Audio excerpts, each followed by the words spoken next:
Ciel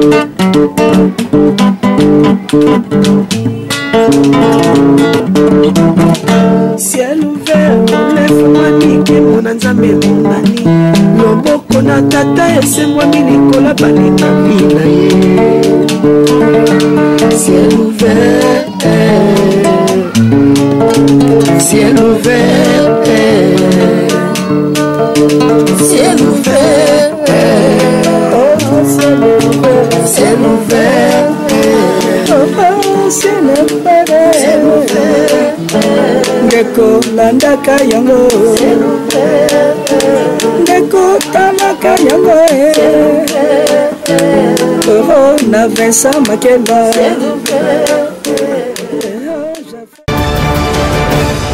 Bonjour chers téléspectateurs, comme d'habitude avec notre émission L'heure du Verseau.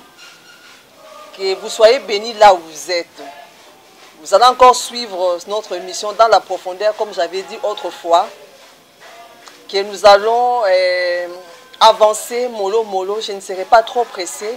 Pour moi, ce qui compte, que vous puissiez recevoir dans le fond le message, pour que ce message de la bête d'Apocalypse puisse transformer vos vies. Je crois que c'est une émission purement chrétienne, comme je dis, mais la porte elle est ouverte à tout le monde. Lorsque je parle de la bête d'Apocalypse, oui, c'est une émission, mais en réalité, c'est la prédication ou un enseignement dans la profondeur du mystère de bête d'Apocalypse. Donc, c'est pourquoi je me focalise plus dans l'enseignement. La fois passée, je crois que j'étais plus dans l'introduction parce que c'était la première émission. C'était la première émission, il fallait que je puisse m'expliquer, afin que vous puissiez comprendre c'est quoi au juste l'heure du verseau. Et ceux qui ont suivi, je crois qu'avec les images que vous êtes en train de suivre dans notre première émission, tout était déjà dit. Maintenant, bien aimés, avant que j'entre dans mon message, je vais vous donner le message que moi j'ai reçu de la part du Seigneur pour que je puisse enseigner sur la bête d'Apocalypse. Vous savez, prêcher sur la bête d'Apocalypse, ce n'est pas facile. Hein? C'est interpréter la vision de Daniel. Interpréter la vision de Daniel, faire la symbiose avec l'accomplissement de ce que Daniel a prophétisé plusieurs siècles par rapport à notre temps d'aujourd'hui. Vous savez, si nous lisons dans Daniel 12, 9, là où Daniel voulait tout savoir et comprendre lorsqu'il avait ses visions, eh bien, qu'est-ce qu'on lui a dit? Que certaines choses restent scellées jusqu'au temps de la fin. À ce temps-là, qui est le nôtre aujourd'hui, le Seigneur aussi va... disons, le Seigneur va donner des gens, disons, il va susciter des gens capables d'interpréter avec intelligence du Saint-Esprit, de pouvoir interpréter la vision de Daniel. Et bien aimé, nous sommes déjà à ces temps. À ces temps, les choses qui étaient scellées à l'époque de Daniel, et aujourd'hui c'est ouvert. Donc je dirais que je ne suis pas la première d'enseigner la bête d'Apocalypse. Et ça n'a jamais été ma vision, bien que j'enseigne. Mais des fois, lorsque mes confrères, consoeurs qui ont cette grâce d'enseigner sur la bête d'Apocalypse, lorsqu'ils sont en train d'enseigner, je suis. Et très souvent aussi, avec les branhamistes, ils sont aussi très forts dans ce genre d'enseignement, les eschatologues, tout ça.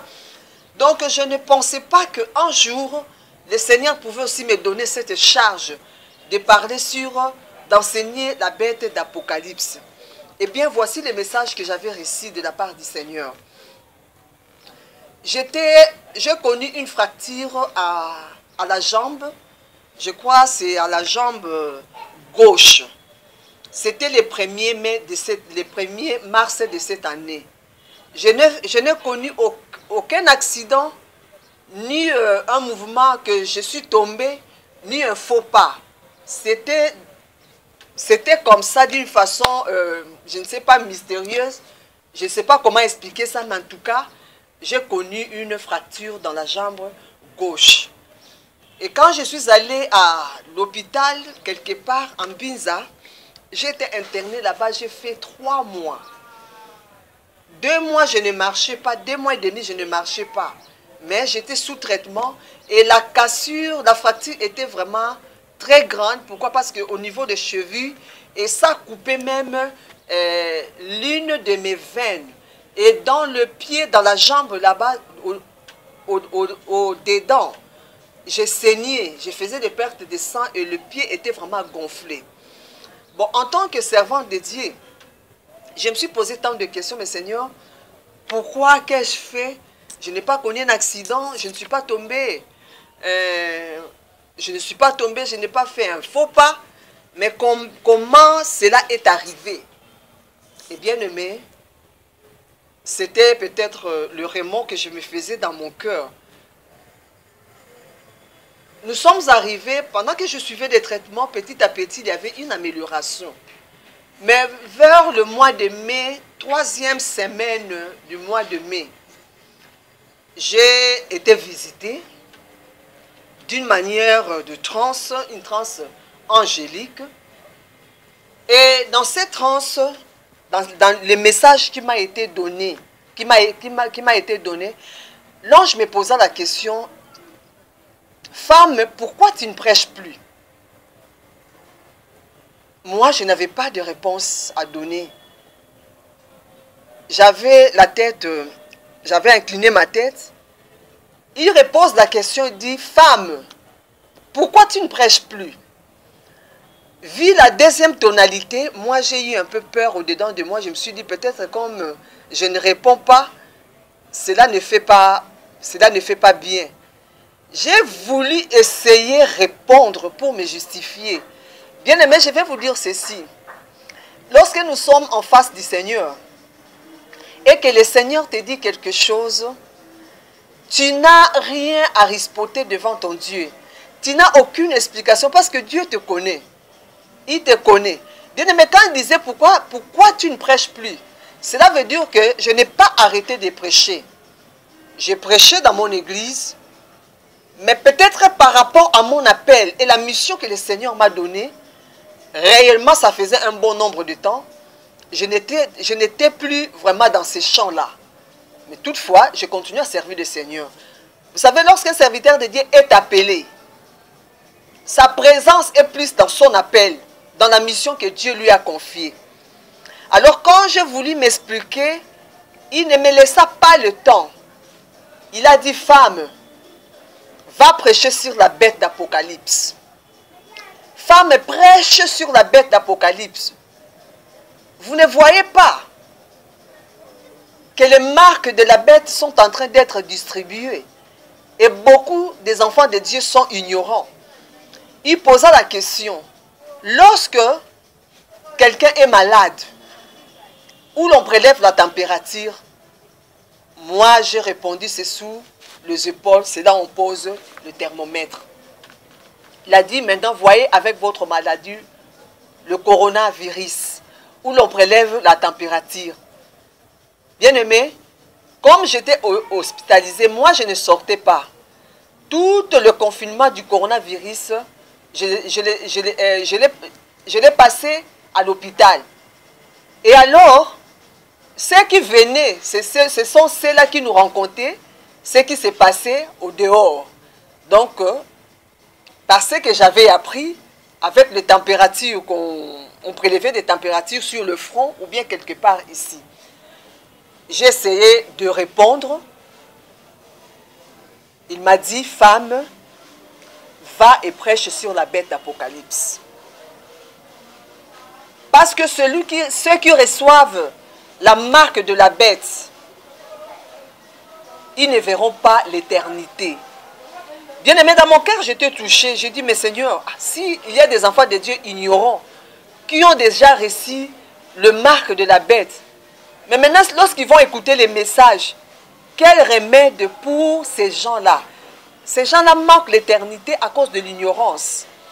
Bien aimé, il m'a dit de prendre un papier tout vierge là, un papier blanc tout vierge. Et à partir de ces papiers-là, il m'avait donné une directive à ce que je pouvais faire pour que ceux qui ont reçu déjà la marque par ignorance, qu'est-ce qu'ils pouvaient faire pour qu'ils soient épargnés de cela et par la prise de conscience aussi maintenant qu'ils se protègent. Bien aimé, ceux qui étaient présents là-bas, ils ont bénéficié de cela.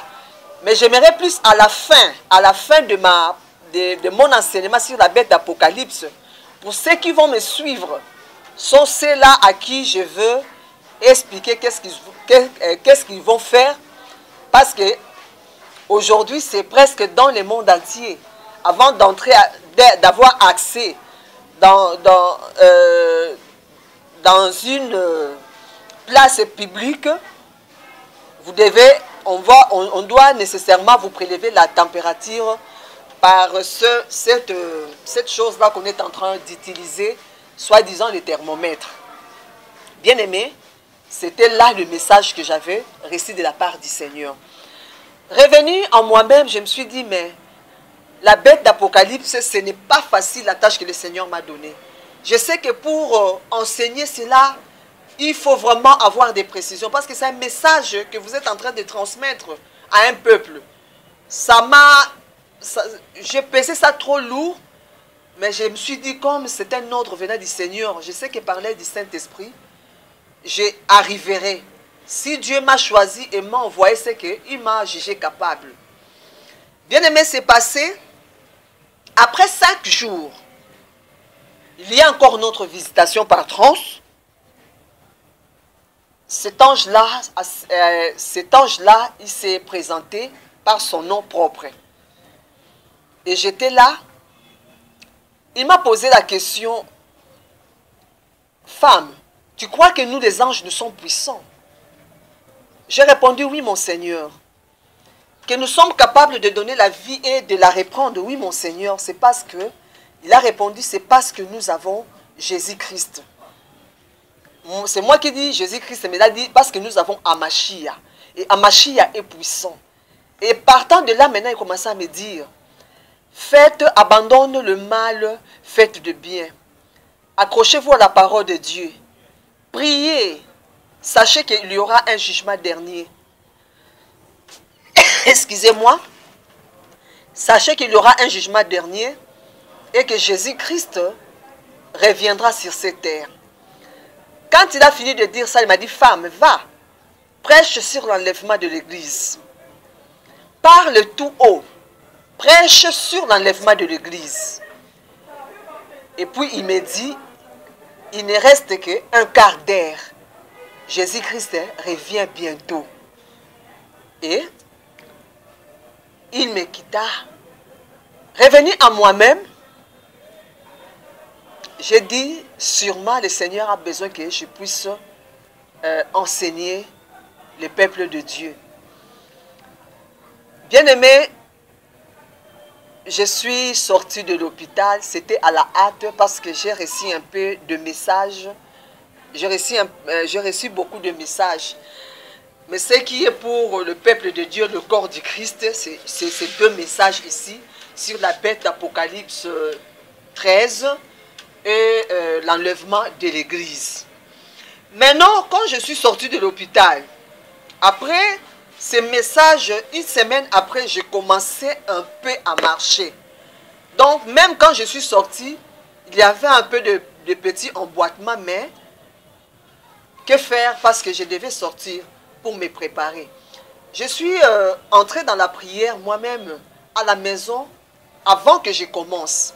Ma première question était, Seigneur, avec tous ces gens qui vont me suivre, je sais que le message est vraiment profond et surtout parce que tout le monde presque est tombé dans le piège de cette thermomètre du temps qu'on est en train d'utiliser sur le front, ignorant ce qui se passe derrière cela, que ce sont des marques qu'on est en train de poser sur le front des gens. Je crois que les gens seront touchés.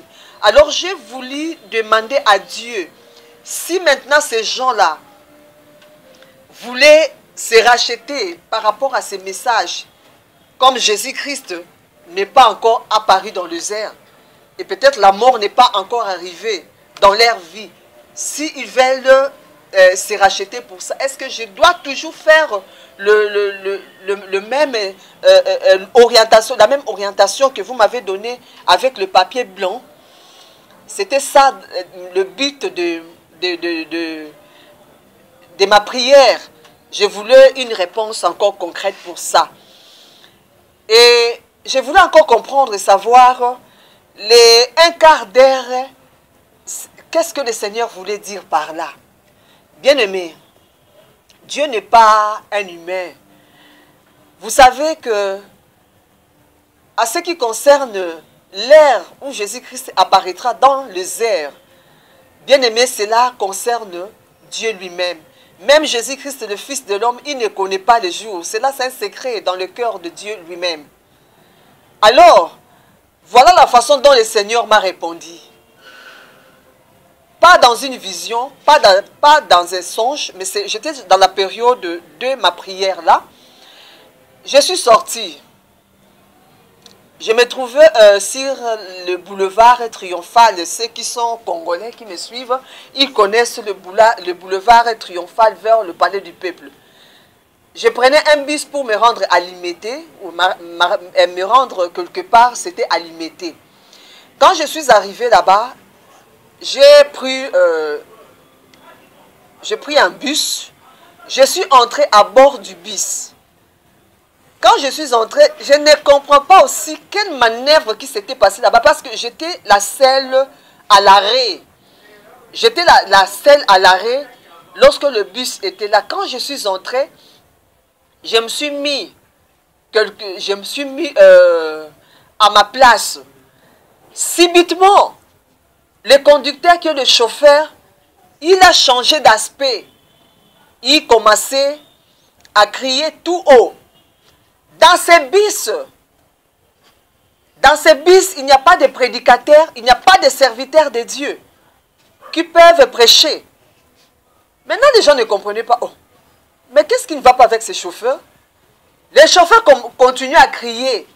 Mais je vous pose la question, non? Dans ces bus, il n'y a pas un serviteur de Dieu qui peut prêcher la parole de Dieu, mais prêche la parole de Dieu.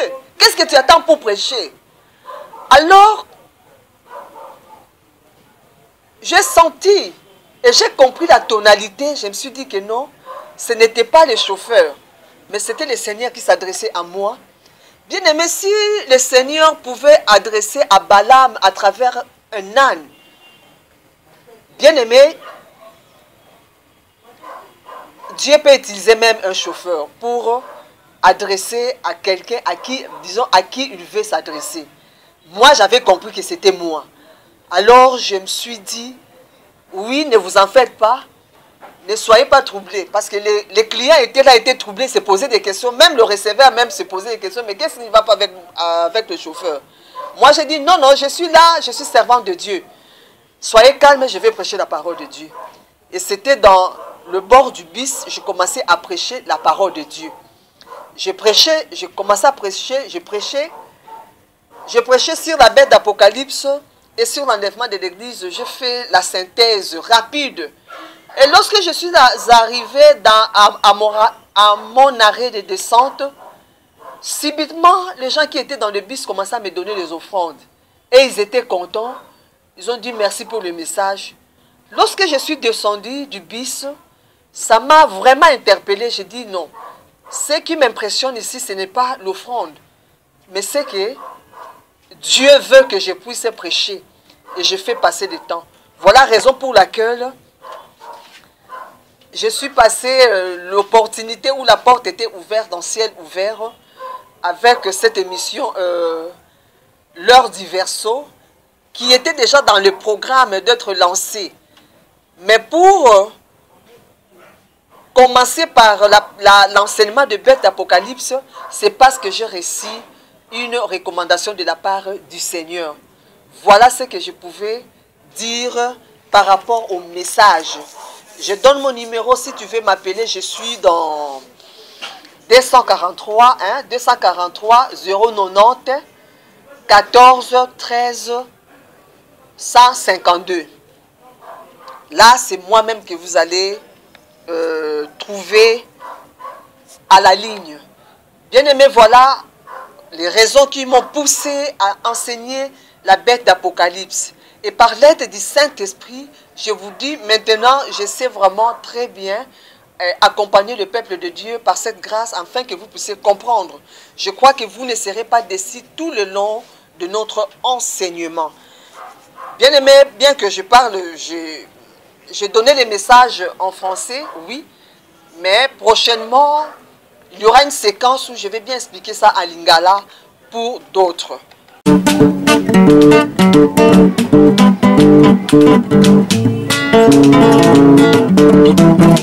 Ciel ouvert, lève-moi nike mona nzambe monani loboko na tata esemwami likolo baninga bina ye. Ciel ouvert, ciel ouvert, ciel ouvert, ciel ouvert, ciel ouvert, ciel ouvert.